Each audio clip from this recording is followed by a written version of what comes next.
Assalamualaikum warahmatullahi wabarakatuh. Saya Yazid Bustami dari kelas 12 Bahasa ingin menyampaikan tugas SKI tentang sejarah Rasulullah. Jauh sebelum kelahiran Rasulullah, Allah sudah mengabarkan akan kehadiran Nabi akhir zaman. Kedatangan Rasulullah telah disebut-sebut dalam kitab sebelum Al-Quran, yakni dalam kitab Taurat dan Injil, sehingga para nabi, para rabi Yahudi dan pendeta Nasrani telah mengenal Rasulullah dari gambaran tentang sifat-sifatnya. Bahkan Allah mengatur alam raya sedemikian rupa untuk menyongsong kedatangan misi kerasulan Nabi Muhammad. Terdapat tanda-tanda dan keajaiban yang mengiringi masa-masa menjelang kelahiran Nabi Muhammad.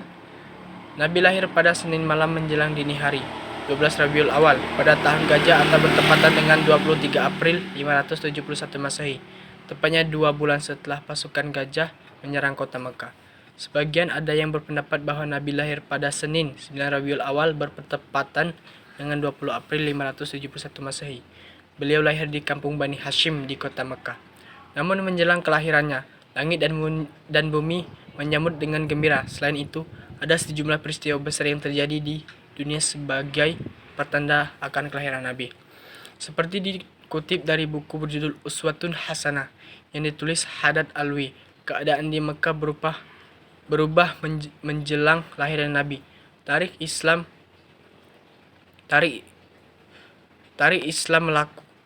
melukiskan bahwa pada tahun 571 Masehi sebagian besar Mekah gersang kerongkong.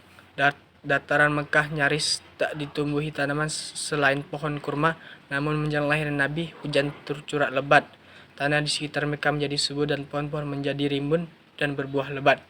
Selanjutnya, tanda yang terlihat pada tahun kelahirannya adalah peristiwa datangnya pasukan Gajah di bawah pimpinan Abraha, penguasa Habsyah atau Ethiopia, yang hendak menghancurkan Ka'bah.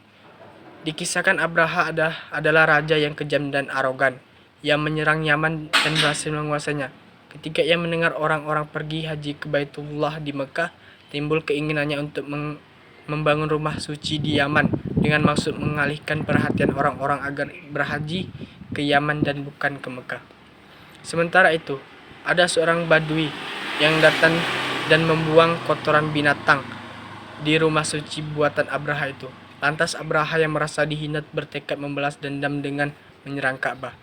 Beberapa bulan menjelang kelahiran Nabi Muhammad, Abraha dan pasukannya bergerak menuju Mekah hendak menghancurkan Ka'bah. Akan tetapi Allah menggagalkan penyerbuan itu dengan mukjizat seperti dikisahkan dalam Al-Quran surah Al-Fil. Saat itu Ka'bah tanpa perlindungan manusia sama sekali lantaran penduduk Mekah mengungsi ke bukit-bukit.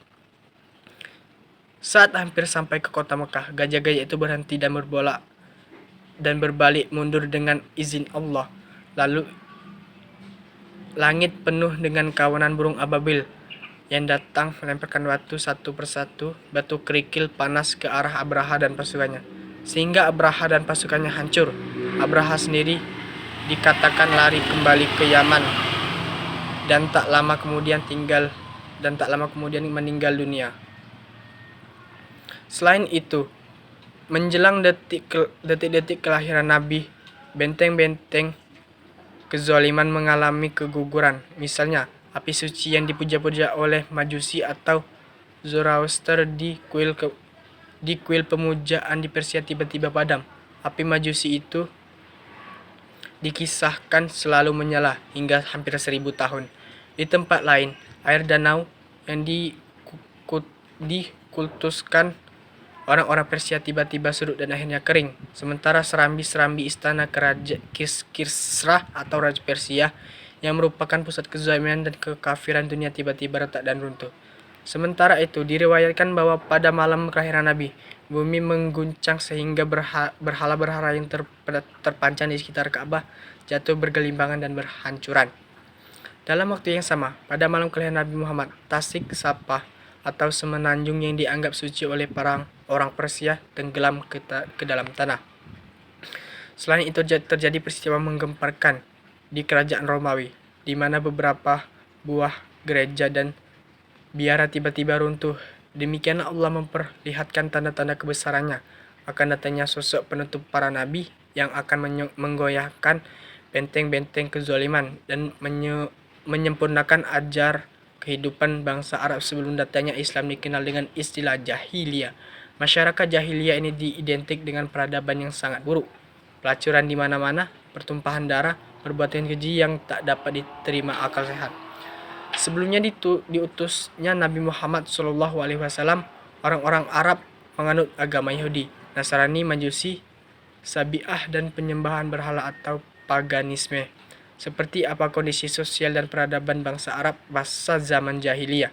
Berikut ulasan singkat yang dirangkum dari Sirah Nabawiyah karya Syekh Safiur Rahman Al-Mubarak Firu atau bersumber dari kitab Ar-Rahiqul Maktum. Kondisi sosial bangsa Arab jahiliyah memiliki klasifikasi berbeda-beda, di mana kaum bangsawan mendapat kedudukan terpandang. Mereka memiliki otoritas dan pendapat yang didengar. Adapun gaya hidup masyarakat Arab jahiliyah tersebut bercampur baur antara kaum laki-laki dan perempuan. Boleh dikatakan hidup mereka jauh dari akal sehat. Selain pelacuran, gila-gilaan, pertumpahan darah, dan sudah biasa di kalangan masyarakat Arab jahiliyah dan ajaran-ajaran sebelumnya. Mungkin hanya inilah yang dapat saya sampaikan. Mohon maaf atas segala kekurangan. Saya akhiri. Wassalamualaikum warahmatullahi wabarakatuh.